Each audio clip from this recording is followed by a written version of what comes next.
Bueno, hoy vamos a enfocarnos en el último punto de este estudio que denominamos la Biblia, la palabra de Dios, basada en el Salmo 138:2, donde el Señor nos deja en claro que su palabra y su nombre son o están a la misma altura. Esto es importante porque no solamente adoramos al Dios de la palabra, sino que también la palabra de Dios. Dios y su palabra no pueden ser separados. Por lo tanto, eso es lo que nos entrega la información del Salmo 138:2. Y sobre ese salmo comenzamos a construir como un versículo insigne, por así decir. Comenzamos a construir lo que significa que la Biblia sea la palabra de Dios en términos ya más prácticos para nosotros. En primer lugar, hablamos de una revelación suficiente. La suficiencia de la Biblia hay que separarla, por supuesto, de lo que uno pudiera pensar la totalidad. La revelación de Dios no es total, es suficiente. Es suficiente para que nosotros conozcamos a Jesús, reconozcamos quién es Jesús y crezcamos para la vida y la piedad. No están todas las respuestas que yo quisiera encontrar en la Escritura desde el punto de vista de lo que pudiéramos pensar, cosas que pueden ser hasta como curiosidades, pero sí está todo lo que necesito. Y normalmente la Biblia responde todo lo que necesitamos, ¿no es cierto? Y todo lo que incluso preguntamos, ¿ya? Como cristianos, la Biblia no es una autoridad, es la autoridad, es decir, es aquello que está por sobre todo lo que yo pueda considerar autoridad. Por lo tanto, nosotros reconocemos que la Biblia no tiene errores.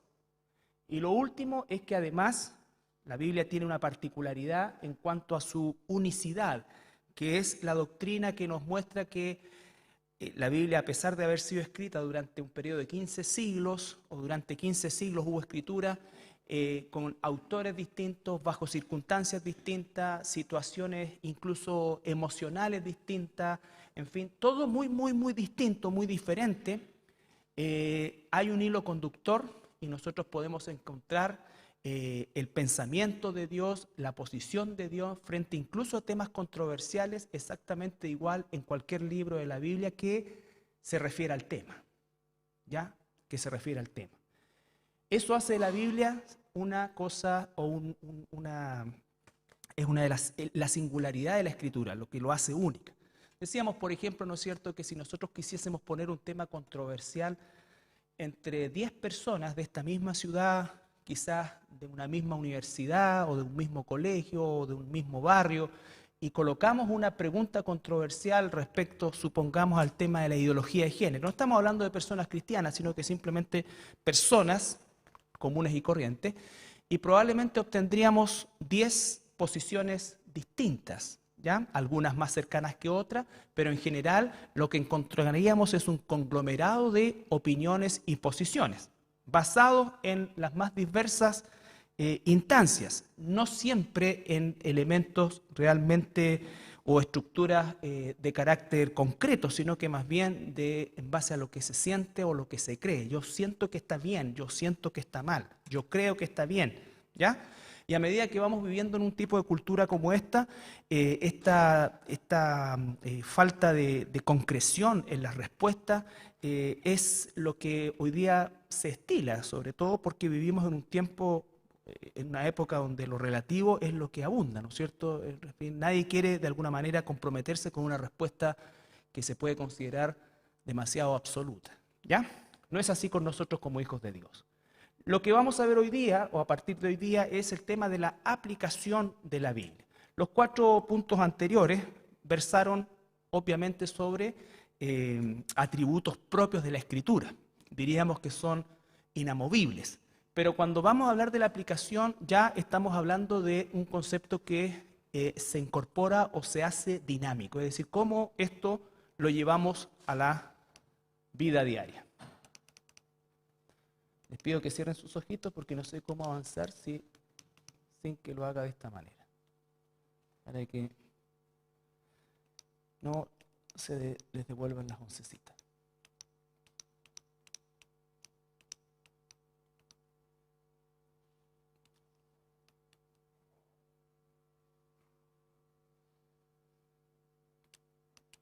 Ya, llegamos. La aplicación. Esta es una pequeña definición, ¿no es cierto?, o una expresión relacionada con lo que es la aplicación. Dice, toda doctrina, toda enseñanza de la Biblia, la palabra doctrina es eso, enseñanza. Cuando alguien dice en realidad, mira, a mí no me gusta mucho el tema de la doctrina, está diciendo no me gusta la enseñanza. Y Dios es enseñanza. Toda doctrina debemos verla en términos de su valor práctico para vivir la vida cristiana. ¿Qué significa esto? Que si lo que yo sé no le aplico el valor práctico, se transforma meramente en conocimiento, ¿ya? Por lo tanto, nuestra vida como cristianos no consiste solo en conocer. Por supuesto que tenemos que conocer, pero debemos hacer, aplicar. La Biblia está escrita para que nosotros suframos cambios conductuales, no solamente cambios intelectuales, pero obviamente no puedo, como lo hacemos nosotros habitualmente, tratar de hipertrofiar uno en desmedro de otro. No, tiene que haber un sano y espiritual equilibrio respecto a lo que voy sabiendo y lo que voy aplicando, entendiendo incluso que lo que voy sabiendo siempre es perfectible desde el punto de vista de que Dios, a medida que profundizo, voy conociendo más de Dios.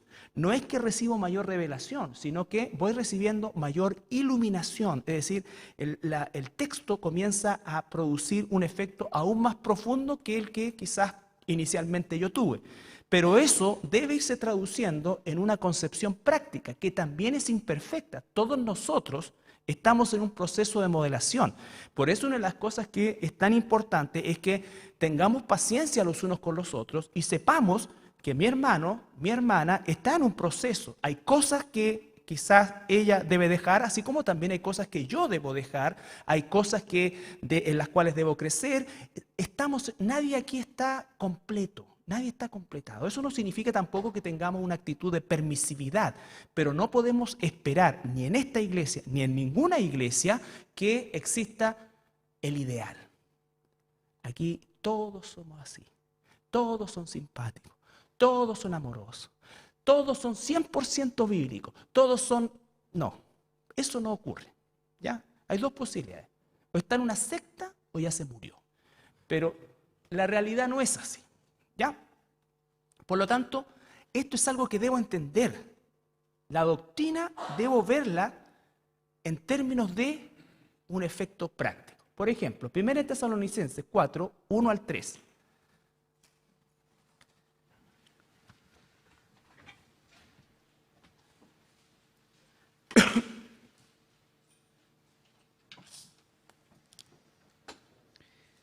Por lo demás, hermanos, os rogamos y exhortamos en el Señor Jesús, que de la manera que aprendisteis de nosotros, como os conviene conduciros y agradar a Dios, así abundéis más y más, porque ya sabéis qué instrucciones os dimos por el Señor Jesús, pues la voluntad de Dios es vuestra santificación, que os apartéis de fornicación.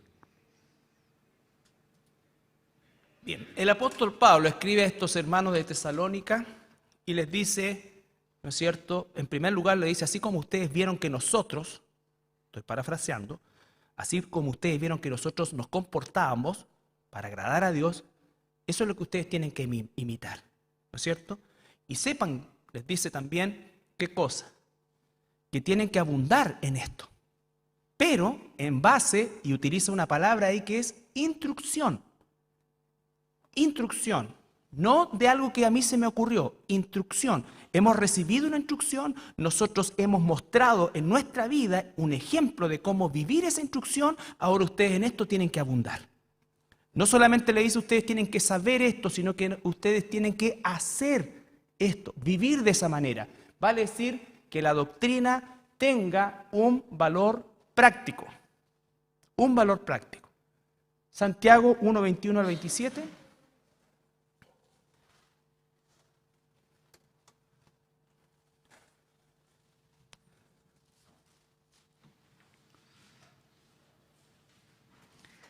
Por lo cual, desechando toda inmundicia y abundancia de malicia, recibid con mansedumbre la palabra implantada, la cual puede salvar vuestras almas, pero sed hacedores de la palabra, y no tan solamente oidores, engañándoos a vosotros mismos. Hasta ahí nomás. Después habla de, ¿no es cierto?, nos vemos como un espejo y todo esto.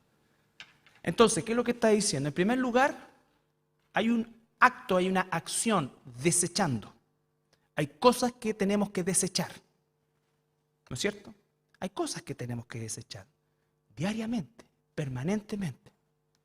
Mi hermano, mi hermana también tiene cosas que desechar. Ningún cristiano está exento de eso. Lo que tenemos que evitar es acumular. Y una vez que desechamos, dice que recibamos. Solo cuando se desecha se puede recibir de la mejor manera con un espíritu, dice, de mansedumbre. Recuerden que la palabra mansedumbre es moldeable, es decir, que esté yo en condiciones y preparado para que Dios, por medio de su palabra, moldee mi carácter.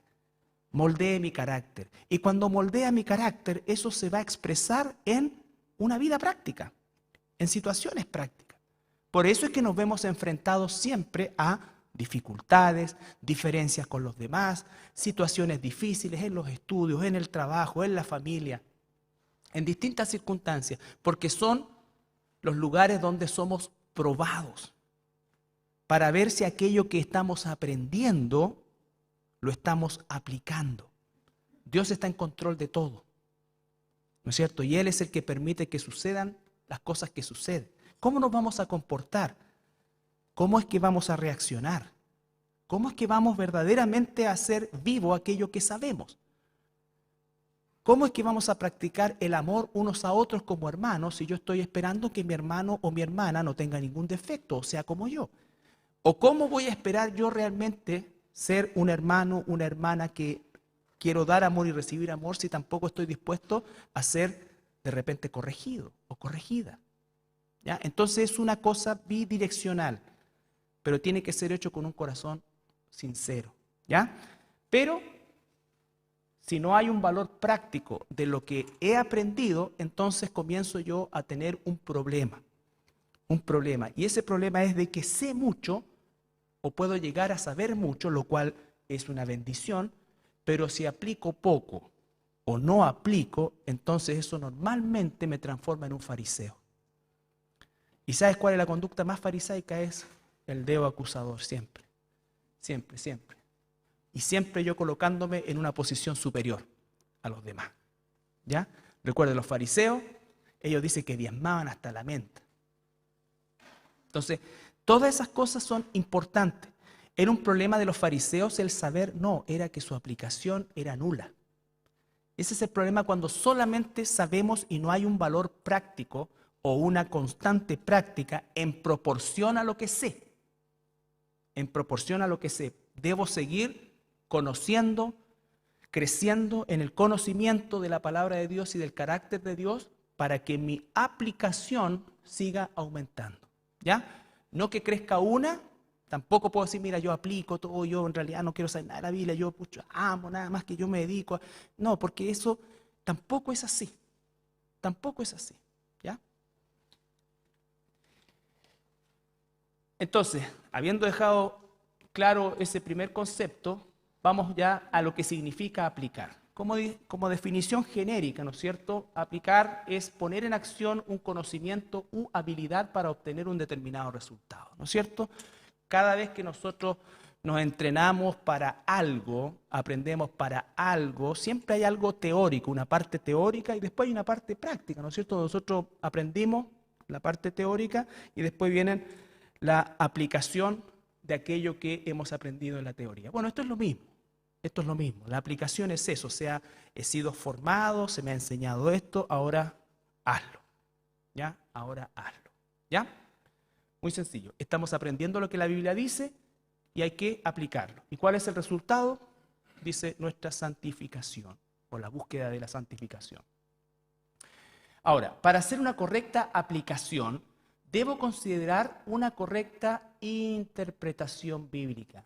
Esta técnica se llama hermenéutica. Esto no pretende ser un instituto bíblico ni nada, pero todos los cristianos necesitamos aprender de hermenéutica. Hermenéutica es la ciencia de la interpretación. La próxima semana, Dios mediante, vamos a ver lo que es la exégesis y otros elementos de la hermenéutica, pero genéricamente hermenéutica es el arte de la interpretación de, en este caso, un texto bíblico. ¿Ya? Tengo que tener una correcta interpretación, porque si tengo una interpretación incorrecta, voy a tener una aplicación incorrecta. Una de las primeras máximas es que la interpretación de la Biblia es una sola. La Biblia tiene una sola interpretación. De hecho, tiene un solo tema central y lineal a lo largo de toda la Escritura, que es la redención. Ese es el gran tema. Todo va a tener contacto con la redención. ¿Ya? De alguna u otra manera. Todos los libros de la Biblia, en alguna forma más directa, indirecta o tácitamente o explícitamente, hacen alusión a la redención. ¿Ya? Por lo tanto, esa es la gran lente con la cual tengo que observar la Biblia, en primer lugar. Una sola interpretación y, por supuesto, múltiples aplicaciones, porque la aplicación va a depender de la situación personal de cada uno de nosotros. ¿Ya? Pero no existe esta cosa en la cual existen múltiples interpretaciones, como se hace a veces, ¿no es cierto? Vamos a leer primera de Juan. ¿Cómo te llega esto? Mira, para mí es esto aquí, para ti, para mí esto. Y tenemos 50 opiniones. No, hay una sola interpretación. ¿Ya? Una sola interpretación. Recuerden que uno de los argumentos que el mundo inconverso hace a la Escritura es que tiene muchas interpretaciones. Y no es así. Y muchas veces lo dicen con razón, porque encuentran que los mismos cristianos a veces en la aplicación somos tan dispersos que pareciera que tenemos muchas interpretaciones, pero originalmente no es así. ¿Ya? Entonces la hermenéutica es la técnica de interpretar correctamente la Escritura. Ahora, ¿por qué tenemos que hacer una interpretación? En primer lugar, hay una verdad gigantesca, absoluta. ¿Cuál es esa verdad? Es que Dios ha hablado. El Dios verdadero ha hablado. Y no solamente ha hablado, sino que se ha revelado por medio del lenguaje escrito. Los ídolos no hablan. Los ídolos no hablan. ¿Ya? Jeremías 32.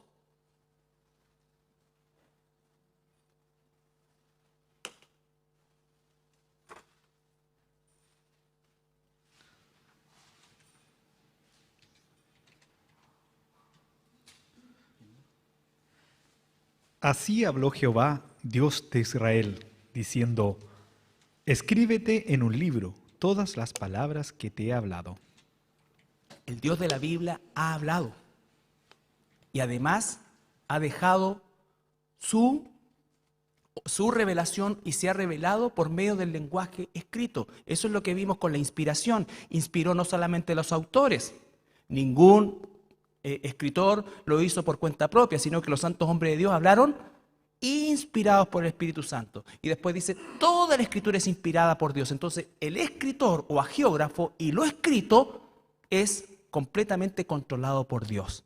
Al inspirar, recuerden cuando vimos la inspiración, significa eso que Dios no anuló a la persona. Y eso es importante, porque si la persona en su cerebro no tenía, ¿no es cierto?, una palabra X, pudiéramos decir, ¿no es cierto?, portaaviones, nunca jamás iba a salir una palabra de ese tipo.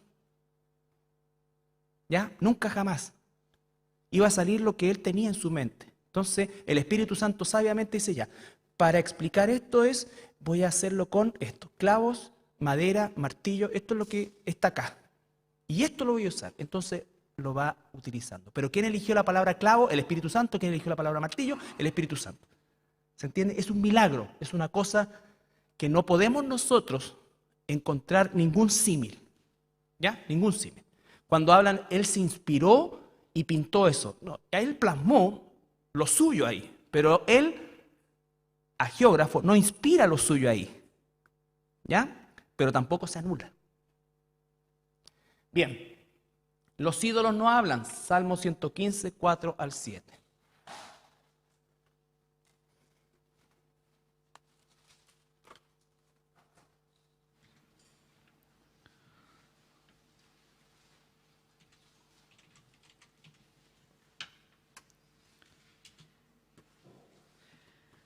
Los ídolos de ellos son plata y oro, obra de manos de hombres. Tienen boca, mas no hablan. Tienen ojos, mas no ven. Orejas tienen, mas no oyen. Tienen narices, mas no huelen. Manos tienen, mas no palpan. Tienen pies, mas no andan. No hablan con su garganta. Ya. El único ídolo que va a hablar va a ser la estatua que se va a mandar a hacer el anticristo y que le va a soplar y va a hablar. ¿Ya? Pero todo el resto de las estatuas nunca van a hablar y pueden pasar 500 años en encontrar la estatua igual. ¿Ya? En cambio, Dios habló. Dios habló y Dios se comunicó y Dios se reveló por medio del lenguaje escrito. Entonces, eso es fundamental, es básico, a lo mejor no lo habíamos pensado con tanta claridad, pero es eso, Dios ha hablado.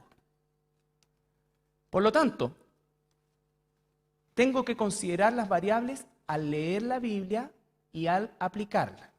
Si Dios habló para ser entendido, no para para confundirnos. O sea, el deseo de Dios no era que nosotros anduviéramos a ciegas tratando de adivinar qué quiso decir. ¿Ya? ¿Se entiende eso? Por naturaleza Dios se ha revelado. Él es el que da el paso de comunicarse con nosotros. Por lo tanto, el primer principio, después de reconocer que Dios ha hablado, es que Él quiere ser entendido.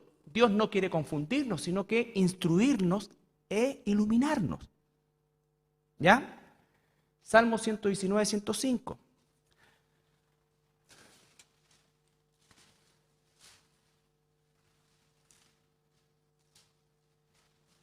Recuerden que estamos hablando de la interpretación, la hermenéutica. Dios ha hablado, Dios se ha revelado, Dios lo ha hecho por medio del lenguaje escrito. Dios ni siquiera usó jeroglíficos, usó un idioma, usó algo en lo cual nosotros estuviéramos seguros de que perduraría en el tiempo. Lámpara es a mis pies tu palabra y lumbrera a mi camino. Lámpara a mis pies es tu palabra y lumbrera a mi camino. Eso es que ilumina, ilumina. No me confunde, no es algo oscuro o turbio. Jeremías 9, 23, 24.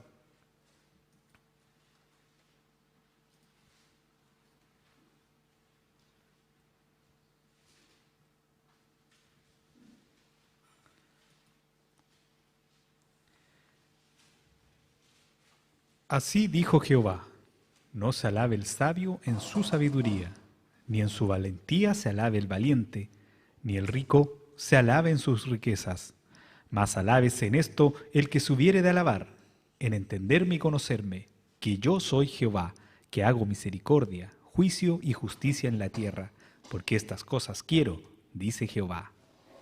Ese es el privilegio que tenemos nosotros. ¿En qué nos gloriamos? En conocer a Dios.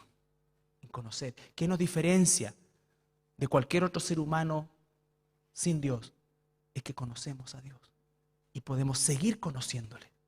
Ahora, le conocemos por su misericordia, no porque lo merecemos, no porque somos mejores, no porque tenemos más habilidades, no por nada, solamente por el puro afecto de su voluntad y su gracia, pero le conocemos.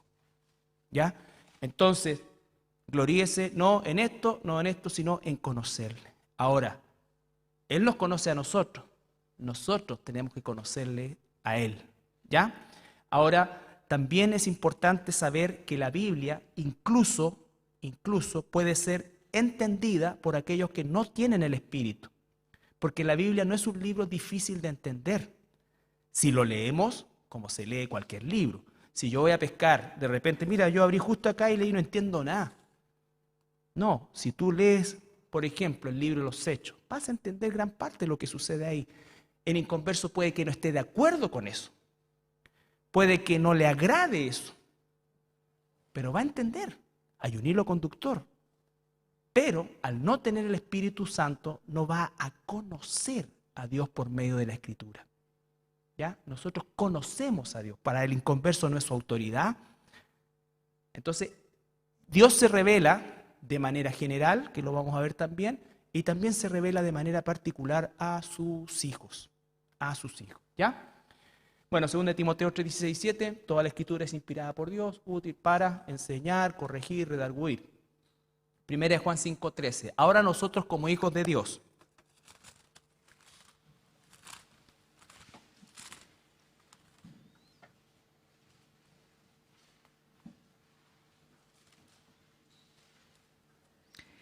Estas cosas os he escrito a vosotros, que creéis en el nombre del Hijo de Dios, para que sepáis que tenéis vida eterna, y para que creáis en el nombre del Hijo de Dios. ya, dice, estas cosas os he escrito a vosotros, o sea, a nosotros, el pueblo, que creéis en el nombre del Hijo de Dios. ¿Para qué? Para que sepamos que tenemos vida eterna. Dios quiere que su pueblo sepa que tiene vida eterna. Dios quiere que su pueblo no le tenga miedo a la muerte. Dios quiere que sepa que Él fue a preparar lugar y viene de vuelta por nosotros. Eso el inconverso no lo entiende, mejor dicho, no lo va a aceptar, no lo va a creer. Pero el Hijo de Dios que cree en el Señor Jesucristo sabe que su vida está escondida en Cristo. Y sabe que al momento de morir estará ausente en el cuerpo, estará presente al Señor. Ni siquiera tendrá que pegarse la pasada por el Seol. ¿Lo sabes tú?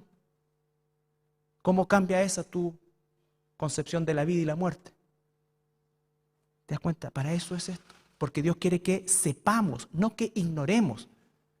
Uno de los grandes terrores que tiene el ser humano es a la muerte. No sabe qué pasa después. Yo te pregunto, ¿tú sabes qué va a pasar contigo después? ¿Sabe? Tenemos que saber. Soy un hijo de Dios. Ahora, no voy al cielo ni tengo vida eterna por mérito. Eso ya me da un descanso. ¿No es cierto? Son sus méritos. Y Él no miente. Y Él es fiel. Por lo tanto, si Él me salvó, no me va a soltar. Nadie podrá separarnos del amor de Dios que es en Cristo Jesús, ni lo alto, ni lo bajo, ni profundo, ni lo esto, ni yo mismo. Eso es certeza, eso es seguridad. Eso no es para vivir una vida despreocupada, es para vivir una vida plena. Saber que es Dios quien está en control de todo.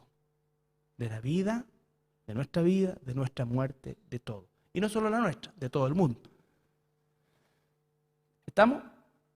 Entonces, lo primero es, Dios habló, Dios se comunica, Dios se revela y Dios quiere que nosotros tengamos seguridad porque Él quiere ser entendido, Él quiere ser conocido. Para eso nos dejó la Escritura. Conocemos el carácter de Dios, conocemos el carácter de Dios. Sabemos que Dios ama, pero también Dios aborrece. ¿Cierto? Dios da vida eterna y Dios castigo eterno. Salvación perpetua, condenación perpetua. Entonces, Dios, conocemos el carácter de Dios. ¿Y eso qué hace? Que nosotros tengamos temor de Dios desde el punto de vista de lo que significa saber el peso de quién es Dios. ¿Ya? Acá está.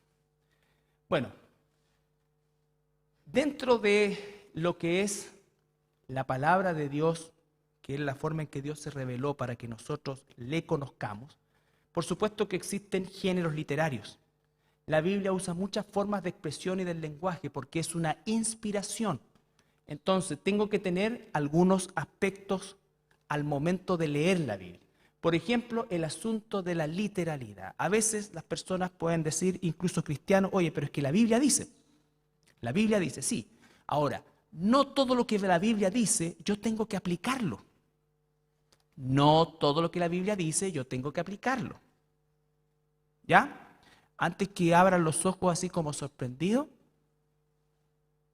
si la Biblia dice, si tu ojo derecho te dio ocasión de caer, sácatelo. Y te quiero preguntar con la mano en el corazón en alguna parte que te duela. ¿Tu ojo derecho te ha hecho ocasión de caer en algún momento? ¿Y por qué todavía lo tiene?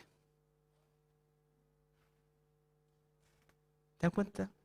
No todo lo que la Biblia dice, yo tengo que aplicarlo. Tengo que entender qué es lo que Dios quiere enseñarme a través de un relato, ya sea simbólico, ya sea una analogía, ya sea una parábola, ya sea una historia, o ya sea un hecho concreto, ¿ya? La literalidad, Juan 3, 1 al 5, recuerden el pasaje donde Dios habla con Nicodemo.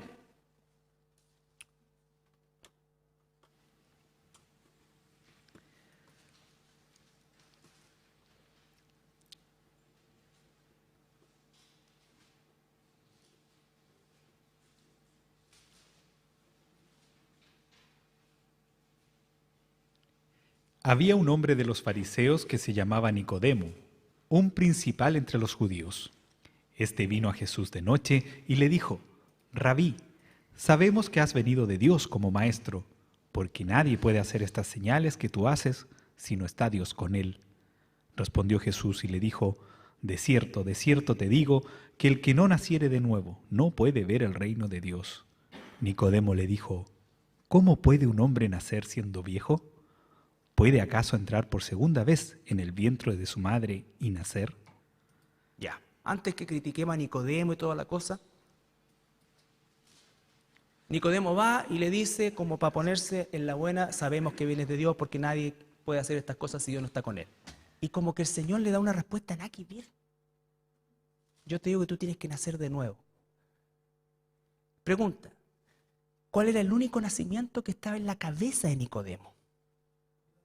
El natural. Y él respondió con literalidad. Jesús, si uno parafraseara, le podría haber dicho: para Nicodemo, no seas tan literal. Me estoy refiriendo a un nacimiento espiritual. La Biblia dice tienes que nacer de nuevo. Si yo no entiendo el sentido de la enseñanza que Jesús quiere darle a Nicodemo, voy a cometer un error de literalidad. ¿Ya? Lo mismo que lo que vimos con Mateo 5:29. Si no entiendo la expresión judía de lo que significa arrancar algo, ¿no es cierto? Porque por otro lado Dios condena que uno mutile su cuerpo. Entonces, ¿Dios está mintiendo? No. También tengo que aprender esas cosas, como cuando la Biblia dice no se ponga el sol sobre tu enojo. Lo que está diciendo ahí es: no dejes que una discusión, un enojo dure mucho tiempo, ni tampoco que le eches tierra a los problemas o los metas abajo de la mesa. Es como si yo dijera: al que madruga Dios lo ayuda. Es una expresión. Pregunta, ¿te va a ayudar Dios? O sea, ¿realmente te va a ir súper bien si te levantáis bien temprano? No, lo que está diciendo es: aprovecha el día, levántate temprano, no flojees, no sé. Pero no es una prenda de garantía, es un dicho. Lo que significa: no se ponga el sol sobre vuestro enojo, es decir, que ese enojo no sea prolongado, que se arreglen las cosas, ¿ya? Pero no estar idiotizado, ya, pues, arreglamos la cuestión, está por oscurecer. Perdóname, ya. A veces es mejor acostarse calladito. Mañana será otro día. Pero hay que tratar el problema, ¿ya? Entonces, la literalidad de las cosas, uno tiene que tener cuidado con eso, ¿ya? Nuestros hermanos pentecostales, por tomar literal algunas cosas que pertenecen al orden cultural, hicieron hoy día verdaderas doctrinas con eso, ¿ya? Lo vamos a ver también. Juan 4, 9 al 11.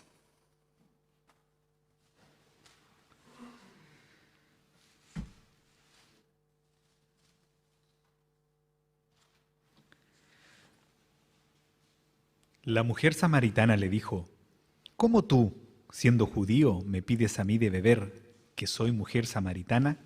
Porque judíos y samaritanos no se tratan entre sí. Respondió Jesús y le dijo: si conocieras el don de Dios, y quién es el que te dice, dame de beber, tú le pedirías, y él te daría agua viva. La mujer le dijo: Señor, no tienes con qué sacarla, y el pozo es hondo. ¿De dónde, pues, tienes el agua viva? Ya. Otra vez, Jesús quiere darle una enseñanza a partir de una escena X. La mujer responde con una literalidad. La única agua que había en su cabeza era la del pozo. Pero Dios le va a hablar de otra agua. De otra agua. Entonces tengo que saber, ¿no es cierto?, separar las cosas, ver lo que son los usos que se hacen en la Escritura de ejemplos al respecto, ¿ya? Jesús dice: yo soy el pan de vida. ¿no es cierto? ¿Qué es lo que es marraqueta, lluvia, coliza? ¿Qué? Molde. ¿Qué? Yo tengo otro alimento, les dice. Mi comida es hacer la voluntad de mi Padre. ¿Cómo entiendo eso? ¿Me tengo que comer las hojas de la Biblia? Entonces, entender cómo está escrita la Biblia, cómo es que nosotros mismos hablamos. ¿Ya? Bueno, la mujer, obviamente, ahí después vamos a ver lo que son los contextos culturales, que también son importantes. Si no entiendo o no sé la animadversión que existe o existía entre los samaritanos y los judíos, y culturalmente hasta el día de hoy en el Medio Oriente, lo que significa, ¿no es cierto?, en las culturas más cerradas, el trato con una mujer y que una mujer hable con un hombre sola y una serie de otras cosas, todo eso enriquece la escena y habla, ¿no es cierto?, también de Jesús cómo va traspasando ciertas barreras que los judíos no estaban dispuestos a atravesar. ¿Por qué? Porque Él no hace acepción de personas. Entonces voy entendiendo esto, pero cuando va a hablar del agua, no se está refiriendo a eso, está refiriendo al agua viva. Incluso más abajo la mujer le dijo, Señor, dame siempre esa agua para que no venga a sacar más acá. Si tomo esa agua nunca más voy a tener sed, entonces nunca más voy a tener que pegarme el pique al pozo, sacar el agua, todo eso. ¿Ya? Juan 6, 48 al 53.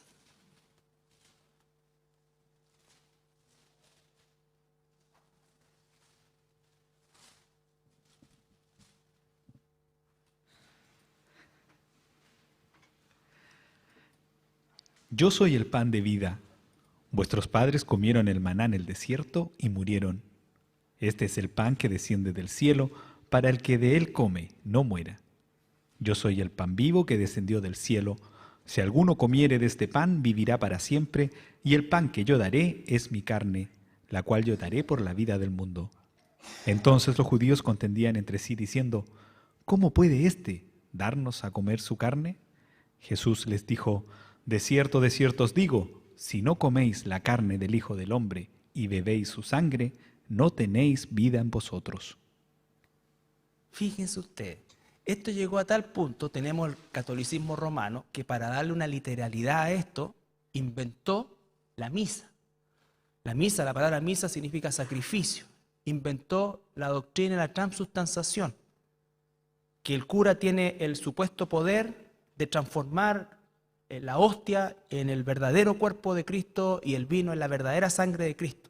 Entonces, según la doctrina romana, literalmente cuando la persona comulga se está comiendo a Jesús y se está tomando la sangre de Jesús. ¿Ya? Entonces, y además dice su ley, su canon, que si tú no crees que eso es realmente así, tú eres anatema. ¿Ya? Por lo tanto, probablemente el 80 o 90% de los feligreses católicos romanos no tienen idea de eso. Para ellos es como una representación, pero no es así. Ellos, según el sistema... Ahora, la realidad de las cosas es que de verdad te estás comiendo una galleta y te estás pegando un cañoncito de vino, pero no es así desde el punto de vista de la doctrina. ¿Qué es lo que está diciendo Jesús ahí? Están hablando primero, hubo la multiplicación de los panes, después meten el maná entre medio, entonces está hablando de la alimentación, dice, el que no come mi carne, el que no se toma mi sangre. Imagínate lo que eso significa para el público, la gente que estaba ahí, ¿ya? No lo fueron a entender hasta cuando Jesús instituye la cena del Señor, en parte, ¿no es cierto? Que simbólicamente representa esto un poco de pan y un poco de vino como representación, pero significaba ¿qué cosa? Significaba el sacrificio de Jesús, el derramamiento de la sangre de Jesús. Entonces, la Biblia dice muchas cosas en un ámbito de literalidad que yo no puedo aplicar, no debo aplicar, no tengo que aplicar. Tengo que aplicar el principio de ahí. ¿Cuándo es que nosotros comemos la carne y bebemos la sangre de Jesús? Cuando somos limpiados por su sangre, cuando el sacrificio de Jesucristo nos es imputado a nosotros para salvación y cuando nosotros comemos de la Escritura como el alimento que Dios nos da. ¿Ya? Todo eso tiene pasajes bíblicos que lo avalan.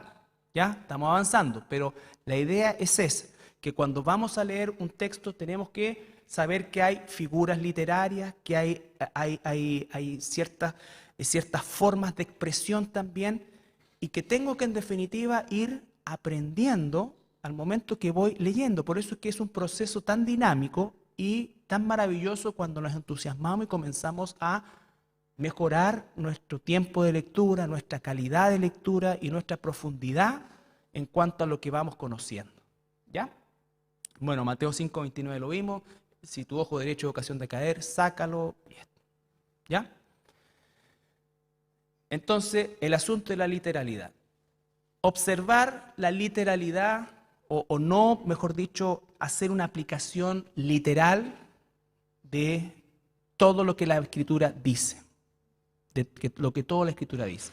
Los principios son eternos. ¿No es cierto? Los principios son eternos.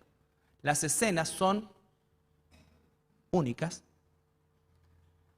La verbalización o la escritura nos muestra una dinámica para entender muchas cosas. ¿Ya? Jesús dijo, yo soy la vid y ustedes los pámpanos. Esa es una figura retórica, ¿no es cierto? El que está unido a mí lleva fruto, el que no está unido a mí no lleva fruto. ¿Cuál es el principio de eso? Permanencia con el Señor, comunión con el Señor, relación con Jesucristo. ¿Para qué? Para dar fruto. Si yo no tengo una relación con mi Salvador, aún siendo un hijo de Dios, nunca voy a dar fruto. ¿Ya? Nunca voy a dar fruto. Los antropomorfismos. Esto también es una forma literaria en que encontramos muchas veces en la Escritura. Muchas veces en la Escritura. Bueno, antropos es hombre, ser humano, y morfismos son forma. Entonces es la forma en cómo Dios se comunica también con nosotros usando elementos del cuerpo humano para que nosotros podamos entender. Yo te pregunto, si tú eres un hijo o una hija de Dios, ¿tienes el Espíritu Santo? ¿Cómo podrías definir la anatomía del Espíritu Santo? ¿Cómo es el cuerpo del Espíritu Santo? No sabemos. Y la Biblia dice que Dios es, Juan 4:24, es espíritu. Por lo tanto, Él no se puede revelar como cuerpo espiritual. Aun cuando la Biblia dice hay cuerpos espirituales y cuerpos carnales, claro, pero no hay una definición de un cuerpo espiritual. No sabemos si tienen manos, sabemos que existe eso, sabemos que no es algo etéreo. ¿Ya? Distinta cosa es el cuerpo glorificado. ¿Ya? Juan 4:24. Dios es espíritu, y los que le adoran, en espíritu y en verdad, es necesario que adoren. Entonces nosotros podemos adorar a Dios porque el Espíritu Santo mora en nosotros, está en nosotros, ¿no es cierto? Y en verdad porque estamos en su palabra. Entonces, no se puede adorar a Dios si no hemos nacido de nuevo, y no se puede adorar a Dios aun cuando ya hemos nacido de nuevo, si no es por medio de su palabra, porque aquí es donde le conocemos. ¿Ya? ¿En qué debemos gloriarnos? Dice, en conocerle. ¿Y la gloria para quién es? Para Dios. ¿Ya? Entonces, Dios usa formas del cuerpo humano para comunicarnos verdades. Isaías 30:27.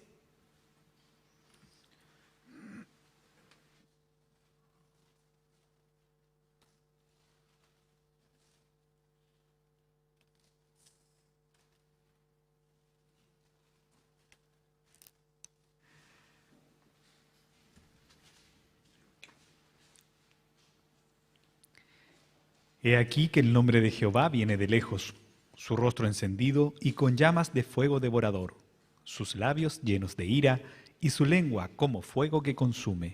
Su rostro, sus labios, su lengua. Está haciendo un antropomorfismo. ¿Qué nos está diciendo ahí? Que está sumamente airado. ¿Ya? Dios está sumamente enojado al punto que dice que sus ojos son como llamas de fuego. Ya no está ahí como un viejito paleteado. Entonces empezamos a conocer a Dios. Y Dios nunca se revela como un viejito bonachón ni con barba blanca. Jamás.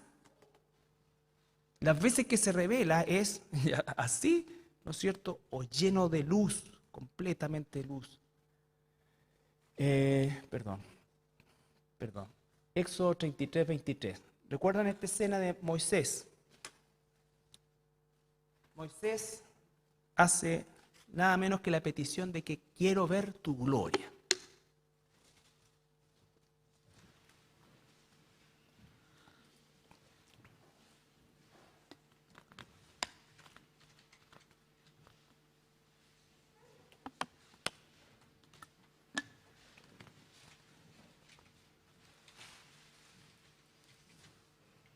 ¿Qué dice?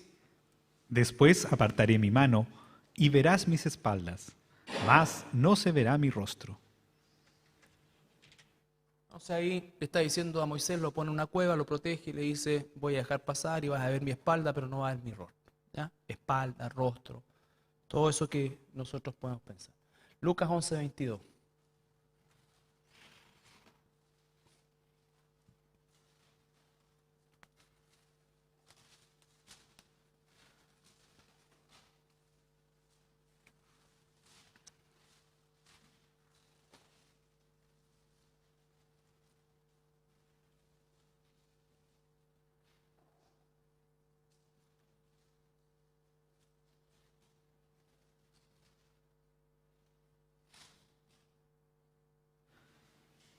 Mas si por el dedo de Dios echo yo fuera a los demonios, ciertamente el reino de Dios ha llegado a vosotros. El dedo de Dios, eso también es una expresión. Nosotros, por ejemplo, cuando queremos que alguien pase, le decimos así, con la mano completa. Pero cuando queremos que alguien se vaya, ¿ya? Nunca hacemos ni siempre el dedo de Dios. También es una expresión. A eso está refiriendo, el dedo de Dios expulsando demonios. Está usando antropomorfismo. Bueno, y así, Mateo 4:4 dice, no solo de pan vivirá el hombre, sino que de toda palabra que sale de la boca de Dios. Dios no nos está mostrando a través de esto, tomando formas humanas del cuerpo humano para que nosotros entendamos. ¿Por qué? Porque Él quiere ser entendido. Si Él nos hablara de la anatomía espiritual, obviamente quedaríamos todos absolutamente confundidos, colgados y no tendríamos cómo aplicar esto. ¿Ya?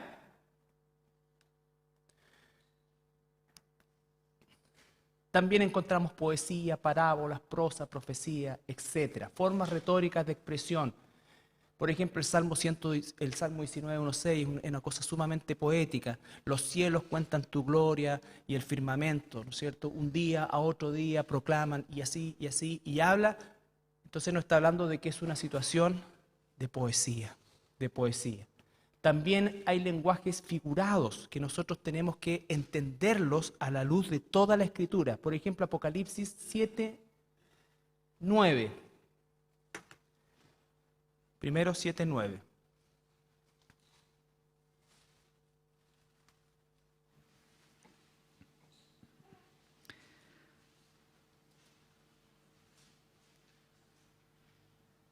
Después de esto miré, y he aquí una gran multitud, la cual nadie podía contar, de todas naciones y tribus y pueblos y lenguas, que estaban delante del trono y en la presencia del Cordero, Ya. vestidos de ropas blancas y con palmas en las manos. Ya. 13 y 14. Entonces uno de los ancianos habló, diciéndome, estos que están vestidos de ropas blancas, ¿quiénes son y de dónde han venido? Yo le dije, Señor, tú lo sabes. Y él me dijo, estos son los que han salido de la gran tribulación y han lavado sus ropas y las han emblanquecido en la sangre del Cordero. Imagínate, ¿qué es lo que está diciendo? Si yo tomo ese texto sin el contexto, sin entender el resto de la información, ropas blancas o ropas emblanquecidas en la sangre del Cordero. Ropa emblanquecida en la sangre. Yo entiendo que la sangre es roja y entiendo que cualquier cosa que meta ahí se va a poner roja, pero aquí están emblanquecidas. ¿Qué entendemos de eso? Que es una figura. Nos está enseñando qué cosa, que fuimos salvos porque Cristo con su sangre lavó nuestros pecados, limpió, nos hizo con vestiduras blancas. Estos hermanos son los santos de la tribulación, pero a nosotros nos ha hecho aptos, ha limpiado nuestro pecado. Todo eso nosotros lo podemos hoy explicar explicar. Pero esas son figuras, porque Jesús no es el Cordero de verdad. Aun cuando Juan dice, he ahí el Cordero de Dios, Jesús no decía ve ni ninguna cosa, era una persona, pero representaba un Cordero. Entonces, todas esas figuras, para entender que hay que tener siempre presente y con cuidado cuando queremos ser literales en aplicación de todo lo que dice la Biblia. Todo lo que dice la Biblia no es aplicable. Lo que tengo que encontrar es el principio de la aplicación, el principio, entender la salvación por gracia, por la sangre de mi Señor, que como Cordero pagó el pecado y su sangre me limpia, ¿no es cierto? Ahí he sido emblanquecido. Todo eso es la doctrina que he aprendido, ¿no es cierto? Eso le da sentido a lo que estamos leyendo, ¿ya? Pero dice el Apocalipsis 7:9, el siguiente punto, nos faltan estos dos nomás, es tener en cuenta, que lo vamos a ver mucho más en profundidad la próxima semana, cuando veamos la exégesis, que es una herramienta de la hermenéutica. Tenemos que tener en cuenta siempre la perspectiva desde donde los autores están mirando, ¿ya? Juan, el apóstol, dice una multitud que nadie podía contar. ¿Ese nadie incluye a Dios? No. Él está diciendo nadie de los que estamos aquí, nadie, no una multitud. ¿Se entiende eso? Entonces, él está mirando desde su perspectiva humana, de su perspectiva. Y vamos a usar la palabra nadie, todo, muchas veces, para entender, ¿no es cierto?, que el contexto me va a entregar efectivamente la verdad de la Escritura. Por ejemplo, cuando la gente dice, Dios dice que quiere que todos los hombres sean salvos. Yo pregunto, ¿todos los seres humanos se salvan? ¿Entonces Dios mintió? No, porque ¿desde qué perspectiva se está escribiendo eso también? Desde aquel que tiene un deseo, como por ejemplo tú estás orando por tus familiares, tú quieres que todos tus familiares se conviertan. ¿Se van a convertir todos? No lo sé. Pero el no saberlo me da ¿qué cosa? Esperanza.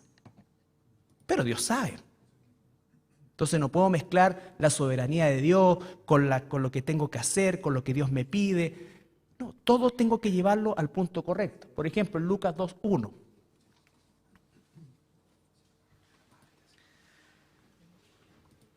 Aconteció en aquellos días que se promulgó un edicto de parte de Augusto César, que todo el mundo fuese empadronado. Todo el mundo fuese empadronado. Desde el punto de vista de Lucas, para él, el Imperio Romano, o lo que conocía el Imperio Romano, era todo el mundo. Pero no era todo el mundo. ¿Ya? Entonces, son palabras que también tengo que analizar para no decir, viste, pues si la Biblia dice todo, dice todo, sí, tengo que entender eso, porque si no estoy haciendo a Dios mentiroso. Estoy haciendo a Dios mentiroso. Y tengo que considerar la perspectiva de quien está escribiendo. Ese que está escribiendo tiene limitantes también, tiene deseos, y Dios no va a anular eso. Dios no va a anular eso.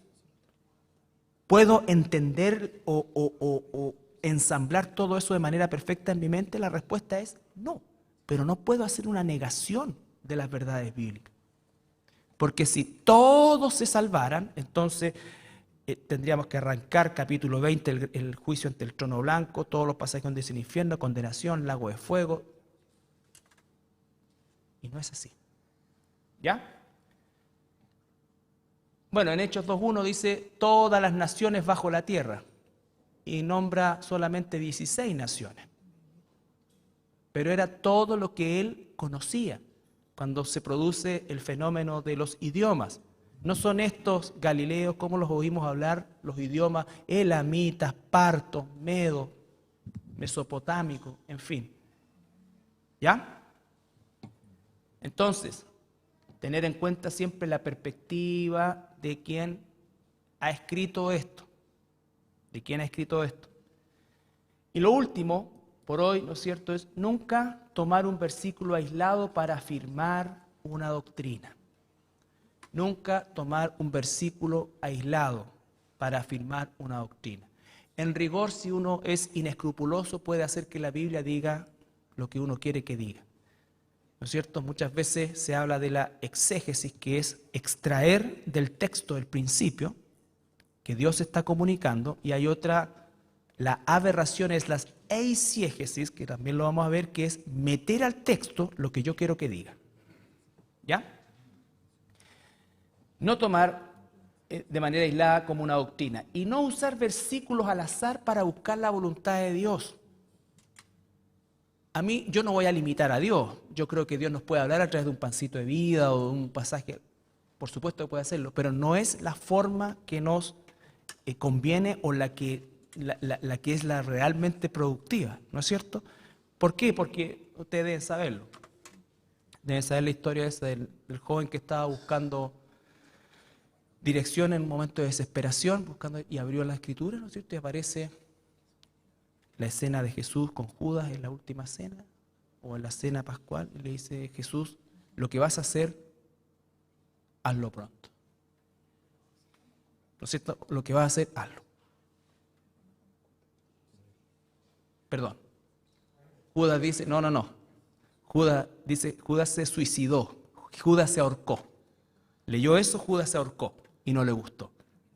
Y después volvió a abrir la Biblia y salía Jesús diciendo: lo que vas a hacer, hazlo pronto. Que fue el momento en que Jesús sale y lo va a vender. Claro. Entonces, cosas de ese tipo que podemos, es una tontera, pero pueden ser aberraciones. Me digo yo, Dios me quiere, ay Señor, por favor, dame una palabra para hoy día. Por eso yo soy enemigo de todos estos devocionales que son súper bonitos. Frase del día, pensamiento. No, acostúmbrate a leer la Escritura. ¿Por qué? Porque la suma de su palabra es la verdad. Toma un libro y léelo de principio a fin. Haz estas aplicaciones, interprétalo, aplícalo a tu vida conforme a lo que Dios mismo te está mostrando. Pero no hagamos de este tipo de prácticas lo habitual. Por ejemplo, ¿cuál fue el último libro? Una pregunta sencilla que cada uno tiene que responder. ¿Cuál ha sido el último libro de la Biblia que terminaste de leer? ¿No es cierto? Porque algunos pueden leer la Biblia, pero en la noche... A veces cuando uno está cansado, ¿sabes qué hace? Lee las 3 cartas de Juan al hilo y se queda por lo menos con la conciencia tranquila, leí 3 libros completos. ¿Ya? Un hilo conductor. Pero completo, se demora un par de minutos. Y haga hermenéutica, exégesis, aplique, Dios le va a estar hablando ahí. Saque las cosas literales que son propias del texto en cuanto al desarrollo del escritor, pero que no son necesariamente el principio. ¿Ya? Bueno, la próxima semana vamos a seguir con esto. Ya nos atrasamos un poquito. Pero esa es la idea. ¿Alguna pregunta?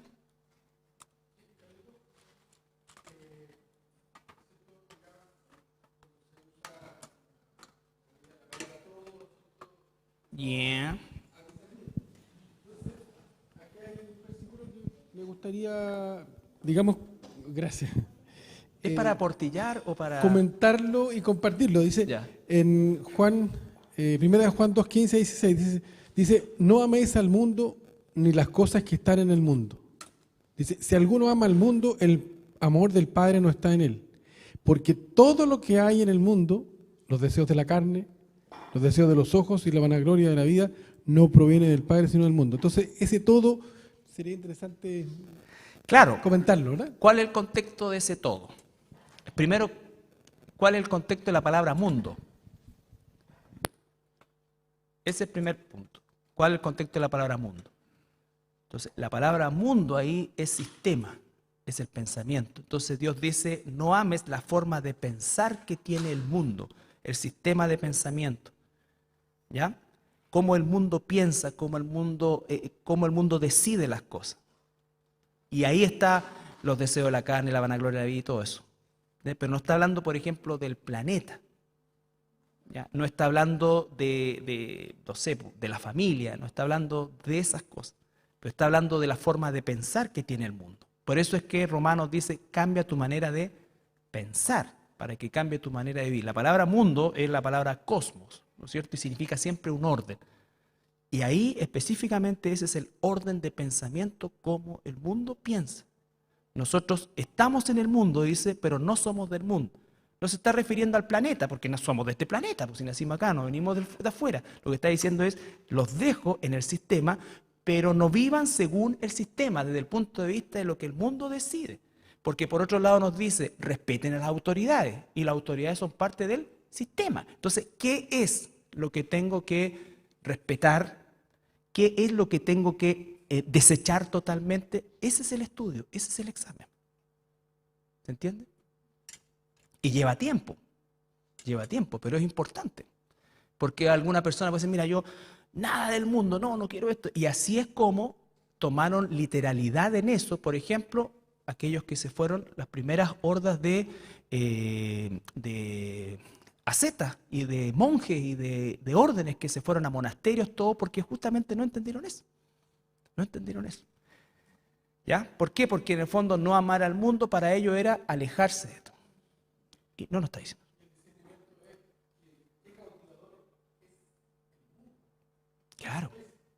Claro. Entonces, por ejemplo, eso es un tema para profundizar, para estudiar, porque hay cosas de las cuales yo me tengo que desligar y luchar contra ellas. No las puedo eliminar porque van a estar ahí, pero puedo yo eliminar mi participación en esas cosas, ¿ya? Entendiendo que cada uno de nosotros tiene su propia lucha.